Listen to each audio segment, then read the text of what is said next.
From Hollywood, it's time now for... Johnny Dollar. Ben Tyler, Johnny. Transworld Fidelity. Oh, hi, Ben. Are you free at present? If the price is right. I mean, are you on a job? It's beginning to sound like it. Can you be on a plane for Algiers in 2 hours? Sure. Who's the client? Lorcoe Limited, Amsterdam. You know, they're the... Diamond Cutters, an old firm. Big-time deals all over the world. Check. What happened?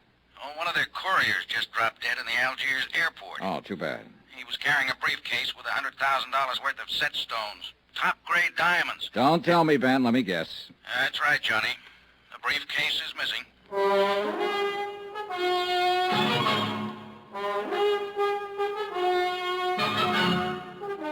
Tonight and every weekday night, Bob Bailey in the transcribed adventures of the man with the action-packed expense account, America's fabulous freelance insurance investigator... Yours truly, Johnny Dollar.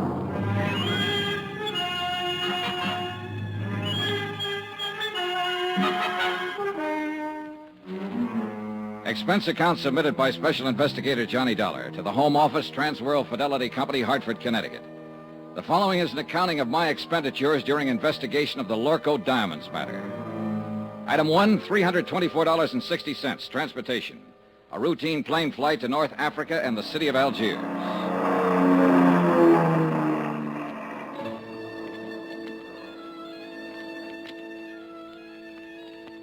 It was an easy trip, and I felt relaxed and comfortable.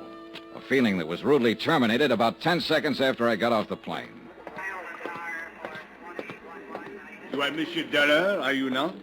Yeah, that's right. I am Inspector Marcus of the Algerian Customs Police. Oh, how are you, Inspector? Oh, quite well, monsieur, and vastly reassured now that you have arrived on the scene of the crime. Oh? You see, I have implicit faith in special investigators. I have encountered them in the past, so I have no doubt, but this little affair will prove most simple to you, monsieur. I see. I feel that in a mere matter of hours, voila, you will produce the guilty culprit like un lapin out of a chapeau. Inspector, I'm beginning to feel a cold wind from the north. That's odd for this time of year, isn't it? A mere passing breeze, monsieur. I shall now assume my official attitude. And that is? Extreme courtesy, complete cooperation, and the devoted service of my meager talents. On orders, you understand, from my superiors in Paris. And now, monsieur, if you will accompany me to my office. Delighted to. After you, Alphonse. My name is Pierre. Oh, sorry. Just a whimsy. Oh, yes, I know. I have heard the joke. Both jokes. Uh-huh. This way, monsieur. A man from the local diamond firm is waiting for us, a special representative, so he informs me. And so, since you yourself are a special investigator, I could perceive a certain advantage in letting him give you the facts, as I believe you say it in the States. Tie our tails together, sit back, and watch the fur fly, is that it? Well, he is a trifle excitable, but your metaphor, however, escapes me. Oh, I doubt that, Inspector Marcus. In fact, I doubt if much of anything escapes you. You are too kind. Except, of course, $100,000 worth I of diamonds. spoke too hastily. Vanished, disappeared, right under your nose. Well, but there were extenuating circumstances. Oh, I'll bet there were. Tell me something confidentially. Did your superiors in Paris really blow their tops? Monsieur Dollar, if I may borrow one of your more colorful expressions, they said I had probably goofed.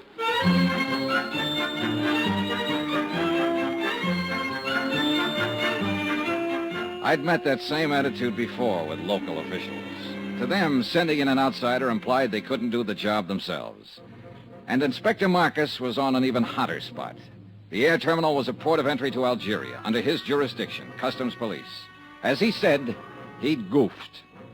Maybe. It is a matter which hath entire past all apprehension. But he was right on I one know that thing. in London Hans this thing does Zeindorf, not have happened. the Lorcoe In representative, Paris, too, it was does not a have trifle happened. excitable. In Amsterdam, it is unthinkable such thing have happened like this. Even in your New York, mein Herr Dollar, it cannot have happened. But here, in Algiers... It have happened. Yeah, this beautiful diamond gone. All gone.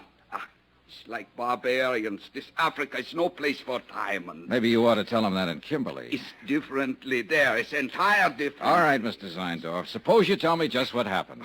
Who can know, mein Herr? 15 years, this courier has worked for Lorcoe Company. We are think he is trustworthy. Entire trustworthy. Well, even a trustworthy man can die of heart failure. But he has never had this heart failing before. All right, but Perhaps it would be better if I were to, with your permission, of course, Monsieur Seindorf. Yeah. You tell. I am not talk this English much good. Precisely. These are the facts, Monsieur Dollar.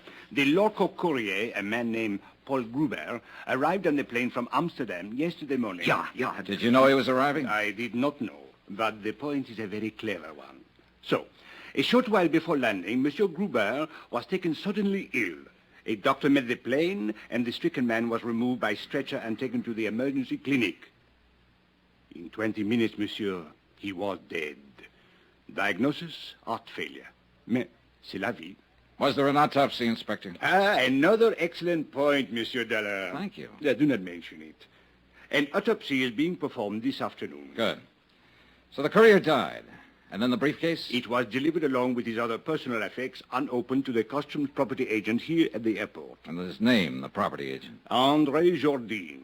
He was very busy at the moment, left the briefcase lying on his desk, intending at the first opportunity to register and place it in the vault. But the opportunity didn't come, is that it?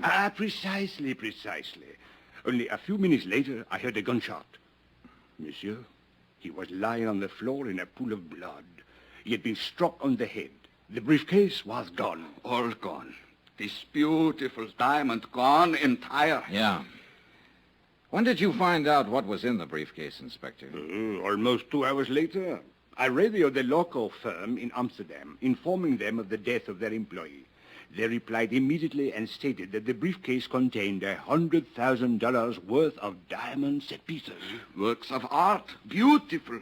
One brooch, one necklace, 2 bracelets. Precisely. Yes. The jewelry was being flown here on approval for examination by a prospective buyer. Name of the buyer? The Countess Maria de Tolia. What do you know about her? Monsieur Dollar, if you had seen her, you would not ask. She is exquisite, lovely, chic, charming, spirited, full of the joie de vivre. And no doubt loaded with potatoes. With a woman like that, who would ever inquire? I would. Since it looks as though she might be the only person in Algiers who knew that $100,000 worth of jewelry was coming in on that plane. May we. But she could not have known that the courier was going to drop dead in the airport. A good point, Inspector. Merci, monsieur. What about that property agent, André Jourdain? Any chance of talking to him? But of course, if he is yet able to talk. Then I guess I'll... Talkings is not enough, mein Relax, Herr. Mr. Seindorf. You're covered by insurance. Insurances is money. It's not my diamonds. Oh, well, if you don't want the money, you can always waive your claim. Mein Herr Dollar, are you think that I am crazily, that I am entire crazily? I talked to the plane crew who'd come in on the flight with the dying courier. I talked to Inspector Marcus's men, who'd been with him when he found the property agent lying on the floor of his office. I didn't expect much, and I got just that. But it didn't matter. I figured I may have had my man spotted already. The same old story. An ambitious and underpaid government agent opening a briefcase to register its contents and seeing the diamonds there for the taking. Hiding them quickly, then a fake slugging and firing a gun at a non-existent thief. Yeah, an old story.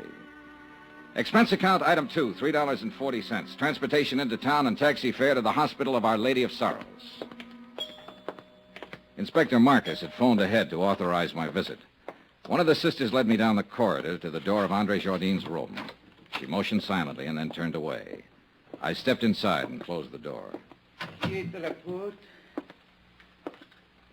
Monsieur? You're André Jourdain? Mais oui, but yes. What do you want? My name is Johnny Dollar. I'm an insurance investigator. My company is the underwriter on the Lorcoe diamonds. Why have you come here? Well, to ask a couple of questions. Of course, if you'd like to consult an attorney before I have nothing to conceal, monsieur. What do you wish to know?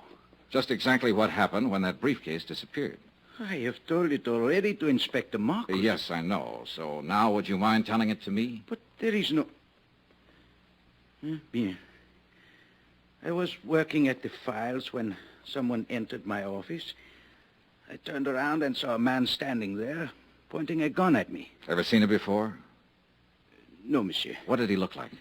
Well, he was quite tall. Heavy set? No, very thin, tall and thin. European, I believe. All right. What did he do? He ordered me to turn around. stepped up behind me, struck me with the gun. I fell against my desk. He grabbed the briefcase and ran to the door. You were still conscious? Oui, monsieur, but in terrible pain. I fumbled for my gun in the drawer of the desk and fired one shot. It is all I can remember. Uh-huh. You hadn't by any chance opened that briefcase? I had been too busy. And you didn't know what was in it? Not until they told me today. Andre, I wonder if you'd mind if I lifted a corner of that bandage and took a look at that wound on your head. If you are careful, it is very painful. Oh, sure, I'll be careful. Lie still now, please. It'll just take a second. I'll lift this edge and... I think I am lucky to be alive. Yeah, very lucky. Okay, thanks. It is nothing. Andre, do you happen to know the Countess d'Atalia? The Countess? Oh, monsieur, she is unquestionably... Yeah, I know. She's lovely, exquisite, charming, chic. Well, thanks for your cooperation, Andre. A pleasure, Monsieur Dollar. Take care of that head. It's the only one you've got. You Americans are so whimsical. Oh, yeah, we're all crazily, entire crazily. My pet theory was starting to limp. That slugging wasn't phony. It had taken 14 stitches to close the cut in Andre's head. Whoever hit him hadn't been kidding. They meant it for keeps. I walked down the corridor and stood waiting for the elevator, thinking it over, trying to figure it out. But no go. I needed more facts. And a moment later, I got more facts. Monsieur Dollar, I thought I would find you here. A clever piece of deduction, Inspector. Merci bien, monsieur. Don't mention it. What's on your mind? There should be something. Well, there's got to be some reason for that smug grin. What happened? Did the thief confess? Au contraire. I was on the point of asking what progress you were making on the case. You will be happy to hear none at all. Oh, that is too bad. Inspector. Eh? Extreme courtesy, complete cooperation, the devoted services of your meager talents. Remember? Touché. Touché.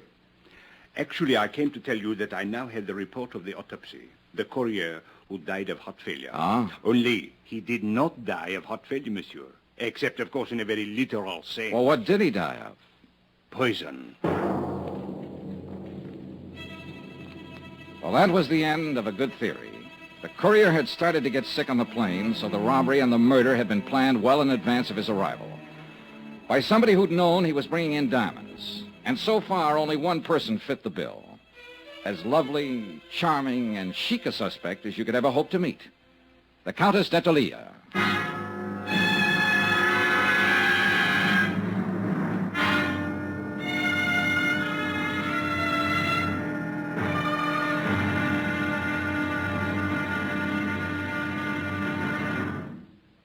There'll be another intriguing episode in our story of the Lorcoe Diamonds matter tomorrow. Tomorrow, a lovely woman lies beautifully, and a sinister whisper drifts out of the Casbah.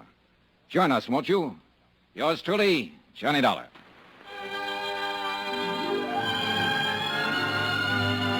Yours truly, Johnny Dollar, starring Bob Bailey, is transcribed in Hollywood. Written by Les Crutchfield, it is produced and directed by Jack Johnstone. Be sure to join us tomorrow night, same time and station, for the next exciting episode of Yours truly, Johnny Dollar. Roy Rowan speaking.